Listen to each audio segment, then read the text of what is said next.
Bom dia, alunos. Hoje vamos ter nossa primeira aula sobre o sistema cardiovascular, um assunto muito interessante e também muito importante.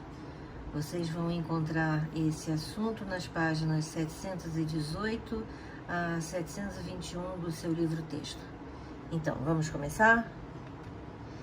Em nosso corpo, os diversos sistemas têm suas funções específicas, porém todas funcionam integradas e a aparente divisão de trabalhos é somente para que os órgãos possam se especializar em determinada função. Pois vejam bem, de nada adiantaria todo aquele trabalho do sistema digestório se não tivéssemos um sistema especializado em distribuir os nutrientes conseguidos através da digestão dos alimentos para todas as células do corpo. O sistema cardiovascular, também chamado de sistema circulatório, é o responsável por garantir o transporte de sangue pelo corpo, permitindo dessa forma que todas as nossas células recebam, por exemplo, nutrientes e também oxigênio para fazerem respiração celular. Também o transporte de hormônios, que muitas vezes são produzidos em uma glândula endócrina e vão agir em outra bem distante do local de produção. Transportam células de defesa e anticorpos para áreas onde estão sendo necessárias. Ele também remove gás carbônico e excreções celulares e também regula a temperatura, distribuindo o calor do nosso corpo, seja na distribuição homogênea de calor pelas diversas partes do organismo, como promovendo vasoconstricção ou vasodilatação dos vasos sanguíneos para equilibrar a mesma, em relação à temperatura ambiente. Também promove o intercâmbio de materiais, pois algumas substâncias são produzidas ou armazenadas em partes do corpo e utilizadas em outra parte. Células do fígado, por exemplo, armazenam glicogênio que, ao serem quebrados, liberam glicose que o sangue leva para todas as células do corpo. E também permite o transporte de gases dos pulmões, no caso o oxigênio, para as células do corpo. E na outra via, o transporte de gás carbônico das células para ser expelido na expiração. E por último, veremos mais tarde, ele participa da coagulação sanguínea, bloqueando eventuais hemorragias quando um vaso se rompe. Então, o sistema cardiovascular, em resumo, é o responsável por manter um ambiente adequado nos líquidos teciduais para a sobrevivência e funcionamento das células. A palavra cardiovascular deriva da palavra grega cardia, que significa coração, e da palavra latina vasculum, que significa pequeno vaso. Nesse sistema complexo, o coração atua como uma bomba, forçando o sangue a se mover pelo corpo e relaxando para mais sangue entre as suas camadas. A maior parte do sangue é composta de plasma, um fluido aquoso cheio de proteínas. Menos da metade do sangue é composta por plaquetas e glóbulos vermelhos e também glóbulos brancos. Esse sistema tem 3 componentes principais: o coração, os vasos sanguíneos e o próprio sangue. O coração, como eu falei, é uma bomba do sistema e os vasos sanguíneos são como as vias de entrada. O sangue pode ser considerado um fluido que contém o oxigênio e os nutrientes de que o corpo necessita e também carrega os resíduos que precisamos remover. Como no adulto, a sobrevivência do embrião em desenvolvimento depende da circulação do sangue para manter a homeostase em um ambiente celular favorável. Em resposta a essa necessidade, o sistema cardiovascular surge logo no início do desenvolvimento e atinge um estado funcional muito antes de qualquer outro sistema orgânico importante. Por incrível que pareça, o coração primitivo começa a bater regularmente no início da 4ª semana após a fertilização. Gente, ouvir o coração da minha filha pela primeira vez foi uma emoção enorme que eu nunca vou esquecer. Bem, voltando. O papel vital do sistema cardiovascular na manutenção da homeostase depende do movimento contínuo e controlado do sangue através dos milhares de quilômetros de capilares que permeiam todos os tecidos e alcançam todas as células do corpo. O sistema cardiovascular ou aparelho cardiovascular se refere ao coração, vasos sanguíneos e também o sangue. O sangue contém oxigênio e outros nutrientes de que o corpo precisa para sobreviver. O corpo retira nutrientes essenciais do sangue, ao mesmo tempo o corpo despeja resíduos como gás carbônico de volta no sangue para que possa ser removido. A principal função do sistema cardiovascular é, portanto, manter o fluxo sanguíneo para todas as partes do corpo para permitir a sua sobrevivência. Vamos ver os componentes do sistema cardiovascular, começando pelas artérias. As artérias são vasos que levam o sangue do coração para os órgãos e tecidos corporais.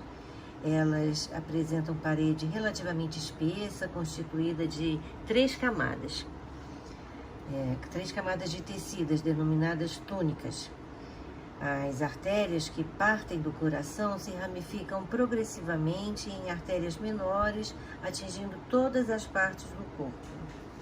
Nos órgãos e tecidos, os finíssimos ramos terminais das artérias, denominadas arteríolas, prolongam-se, formando vasos ainda mais finos, denominados capilares sanguíneos. Artérias que merecem atenção especial são as artérias coronárias, responsáveis pela irrigação sanguínea do coração. Elas são ligadas à aorta e ramifica-se junto às células do músculo cardíaco, fornecendo sangue oxigenado ao miocárdio. O sangue corre nas artérias sob forte pressão, que é o que garante a resistência e é garantido pela resistência das paredes das artérias e também pela sua elasticidade. Geralmente se localizam mais profundamente no corpo, mais distantes da pele.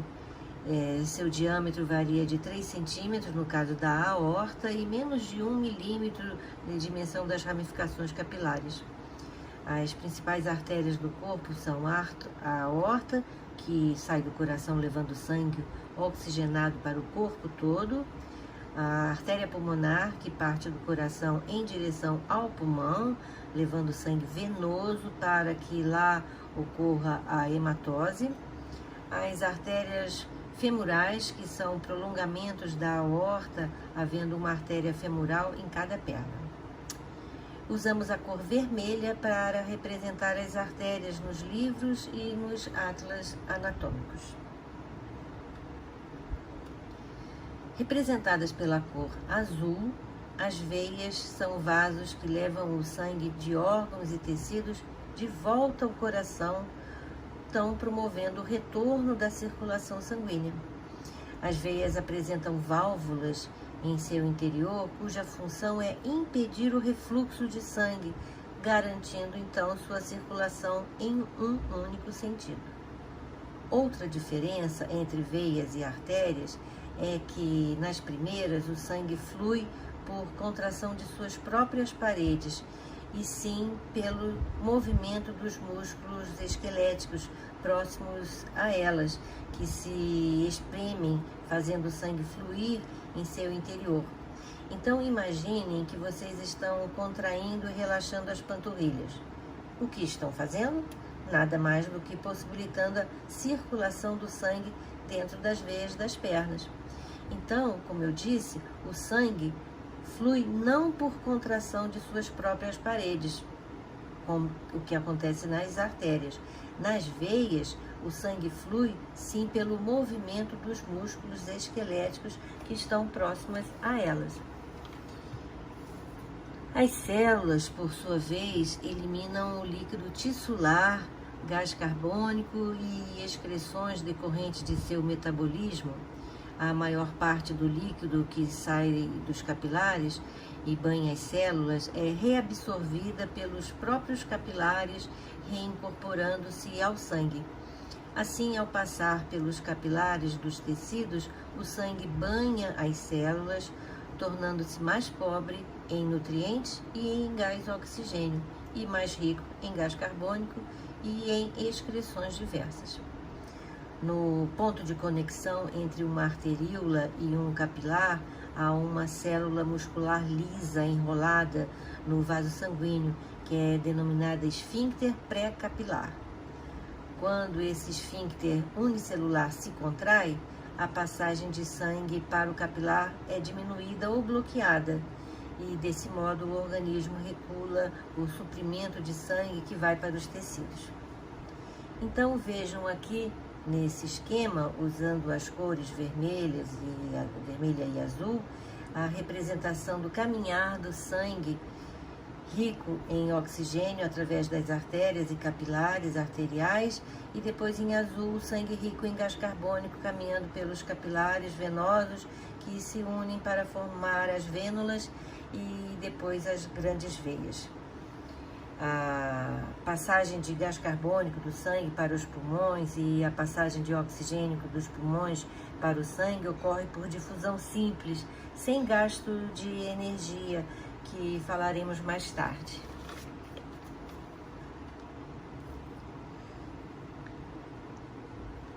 As artérias aqui fotografadas ao lado esquerdo apresentam paredes espessas, constituída por 3 camadas de tecido que são denominadas túnicas.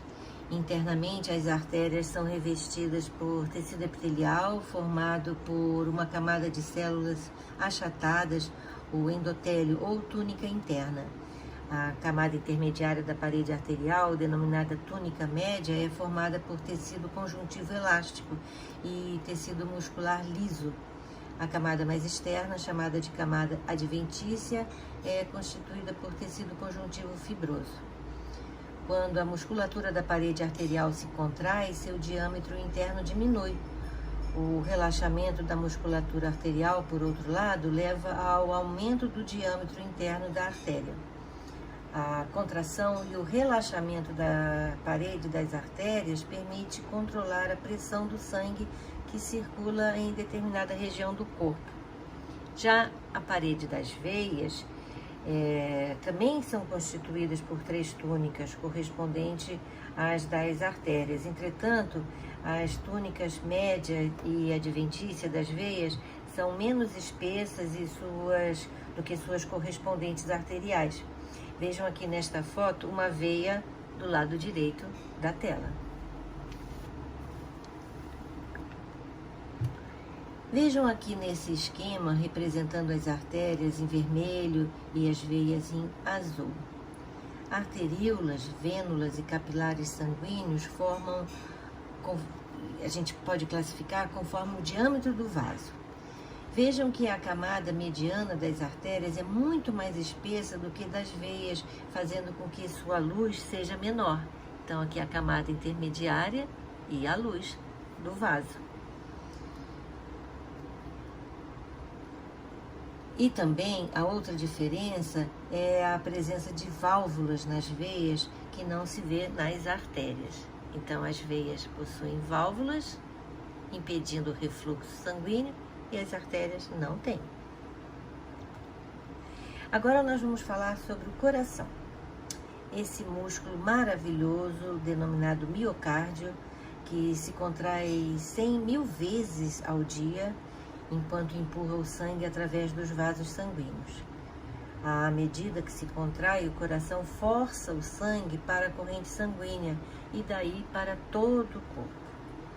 O coração é um músculo do tamanho de um punho fechado e é dividido em 4 câmaras. Essas câmaras são o átrio direito, o átrio esquerdo na parte superior, o ventrículo direito e o ventrículo esquerdo na parte inferior. O coração é então uma bomba, geralmente batendo cerca de 60 a 100 vezes por minuto. A cada batimento cardíaco, o coração envia sangue para todo o corpo, levando oxigênio e nutrientes a todas as células. Depois de fornecer o oxigênio, o sangue retorna ao coração. O coração então envia sangue para os pulmões para captar mais oxigênio. Este ciclo se repete indefinidamente por toda a nossa vida. Então vamos ver aqui nesse esquema as partes e vasos do coração. Começando do lado direito, onde circula sangue venoso, aqui representado em cor azul, temos aqui duas grandes veias. A veia cava inferior, que traz sangue da parte de baixo do corpo, e a veia cava superior, que traz sangue da parte superior do corpo. Aí se segue ao átrio direito, separado do ventrículo direito por uma válvula, a válvula tricúspide. Continuando, então, temos a artéria pulmonar, direita e esquerda. Agora do lado esquerdo, aonde circula o sangue arterial, que é rico em oxigênio, representado pela cor vermelha. Temos então 4 veias pulmonares. As 4 veias pulmonares. Temos o átrio direito e também uma válvula que separa o átrio esquerdo do ventrículo esquerdo, que é a válvula mitral, e finalmente então o ventrículo esquerdo, que tem essa pontinha assim virada para o lado esquerdo e apresenta paredes mais espessas. E por que ele apresenta paredes mais espessas? Porque é ele que vai mandar sangue para todo o corpo. Essas são as partes do coração, seus vasos e suas válvulas. Vamos ver agora como acontece a circulação dentro desses compartimentos cardíacos e dentro desses vasos. Para onde vai o sangue e o que acontece com ele, ok? Bem, didaticamente, podemos separar 2 tipos de circulação: a pequena circulação e a grande circulação. Reparem que eu destaquei que essa separação é somente didática, porque tudo acontece ao mesmo tempo. Não pensem que acontece um fenômeno, depois o outro. Não, eles são simultâneos dentro do nosso corpo.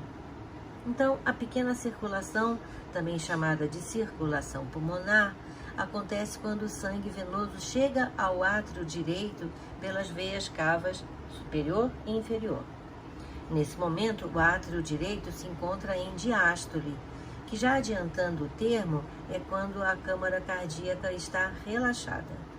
Aí, imediatamente, o átrio direito se contrai, isto é, entra em sístole, e manda o sangue pela artéria pulmonar para os pulmões, onde vai acontecer a hematose. E o que é hematose? Vamos voltar a esse tópico no próximo capítulo, tá? No sistema respiratório. Mas eu já vou adiantar para vocês poderem assim entender. Nos pulmões, o sangue que chega pelas artérias pulmonares é venoso, rico em gás carbônico. E aí, por difusão simples, sem gasto de energia, o gás carbônico do sangue passa para os alvéolos pulmonares e o oxigênio dos alvéolos passa para o sangue que o banha. Então, o sangue que chegou aí venoso sai arterial, rico em oxigênio, e o gás carbônico, ele é expelido pela expiração. Agora, o sangue que é arterial volta ao coração pelas veias pulmonares e vai para o átrio esquerdo e depois para o ventrículo esquerdo. Vocês repararam, lógico, que veia é todo vaso que chega ao coração, não importa o tipo de sangue que carreguem, e que artéria é todo vaso que parte do coração, não importa o tipo de sangue que carreguem. Isso é muito importante. Se o vaso vai para o pulmão, é uma artéria pulmonar. Da mesma forma, se o vaso vem para o coração, vindo do pulmão, é uma veia pulmonar. Fácil, né? Continuando, agora vamos ver a chamada grande circulação ou circulação sistêmica. O sangue que estava no ventrículo esquerdo é impulsionado quando este entra em sístole, a ir para a artéria aorta e daí para todo o corpo através das ramificações da artéria aorta. No corpo todo, ocorre que o sangue arterial cede oxigênio às células e recebe delas o gás carbônico, se tornando assim aos poucos sangue venoso, que vai voltar ao coração pelas veias cavas, superior e inferior, que é quando ele encontra o átrio direito em diástole, que entra imediatamente em sístole, contração, e manda o sangue para o ventrículo direito, fechando o ciclo. Muita atenção! Tanto as sístoles, contrações dos átrios, são simultâneas como as diástoles também. Isto também serve para os ventrículos. Eu digo, quando os átrios estão em diástole, os ventrículos estão em sístole e vice-versa, ok? E isso acontece ininterruptamente, sem parar, durante toda a nossa vida. Esse esquema reforça tudo o que eu falei, então vamos repetir. Sigam as setas. O sangue venoso chega ao coração pelas veias cavas superior e inferior. Aí encontra o átrio direito em diástole, relaxado. Imediatamente ele entra em sístole, contração, e manda o sangue venoso através da válvula tricúspide para o ventrículo direito, que estava em diástole e que imediatamente entrou em sístole. E por que o sangue não volta ao átrio direito? Sim, porque este entrou em diástole novamente, por causa da válvula tricúspide, que impede o refluxo sanguíneo do lado direito do coração. Aí o sangue é impulsionado pela contração do ventrículo direito para os pulmões, através das artérias pulmonares, direita e esquerda. E nos pulmões acontece a hematose. O sangue que era venoso se torna arterial. Agora o sangue arterial volta ao coração pelas veias pulmonares e entra no átrio esquerdo, que se encontra relaxado, mas que se contrai imediatamente e manda o sangue arterial através da válvula mitral para o ventrículo esquerdo. Vejam aí novamente a importância de uma válvula para impedir o refluxo sanguíneo. Quando o ventrículo esquerdo se contrai, manda o sangue através da artéria aorta para todo o corpo. Esse vai se tornando novamente venoso e retorna ao coração pelas veias cavas, fechando o ciclo.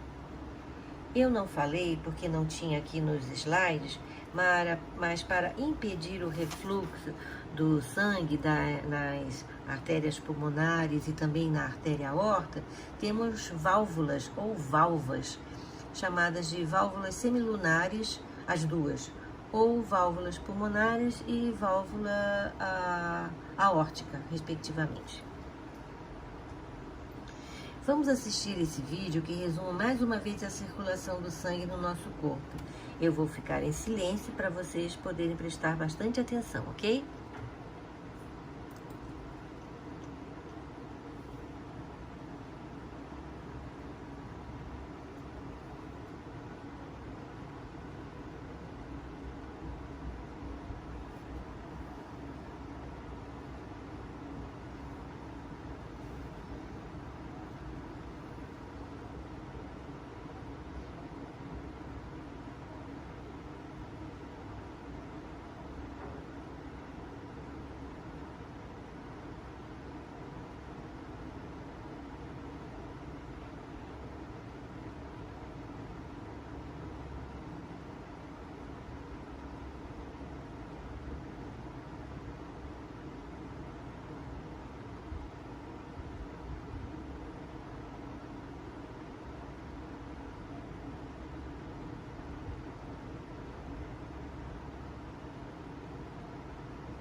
Gente, esse vídeo é ótimo.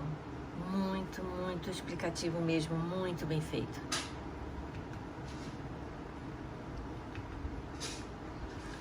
Esse slide mostra as válvulas cardíacas, tricúspide, e separa o átrio direito do ventrículo direito, mitral ou bicúspide, que separa o ventrículo esquerdo, o átrio esquerdo, desculpe, do ventrículo direito. E as válvulas semilunares pulmonar nas artérias pulmonares e a válvula aórtica na artéria aorta. Uma curiosidade, a válvula que fica do lado esquerdo do coração tem o nome de válvula mitral, porque é parecida com a mitra, que faz parte da indumentária do Papa, dos bispos, arcebispos e dos cardeais. E nesse slide vamos entender a abertura e o fechamento das válvulas que se encontram no coração. A válvula tricúspide separa o átrio direito do ventrículo direito e a válvula mitral separa o átrio esquerdo do ventrículo esquerdo. As válvulas semilunares, que são as pulmonares e a aórtica, então, respectivamente, nas artérias pulmonares e na aorta. Reparem que quando a válvula tricúspide está fechada, a válvula mitral também está. E aí as válvulas semilunares estão abertas. Por outro lado, quando as válvulas tricúspide e mitral estão fechadas, as válvulas semilunares estão abertas. Esse mecanismo é o responsável pelos sons que podemos ouvir ao auscultarmos o coração. Esses sons são gerados pelo fechamento rápido das válvulas atrioventriculares e válvulas semilunares. O primeiro som, um tom mais baixo e menos audível, é causado pelo fechamento rápido das válvulas atrioventriculares direita e esquerda e marca o início da sístole ventricular. O segundo som, mais agudo, mais alto, é causado pelo fechamento rápido das válvulas atrioventriculares e das válvulas semilunares da aorta e das artérias pulmonares e marca o início da diástole ventricular. Então, resumindo, o som tum leva mais tempo, é mais grave e é causado pelo fechamento das válvulas atrioventriculares, tricúspide e mitral. O som tá é mais curto, é mais agudo e é causado pelo fechamento das válvulas semilunares. Aí podemos ouvir o som tum-tá, continuamente durante toda a nossa vida. Bem, alunos, por hoje é só. Na próxima aula vamos continuar com esse assunto e será importante que vocês tenham entendido direitinho a circulação sanguínea humana, ok? Então, até a próxima.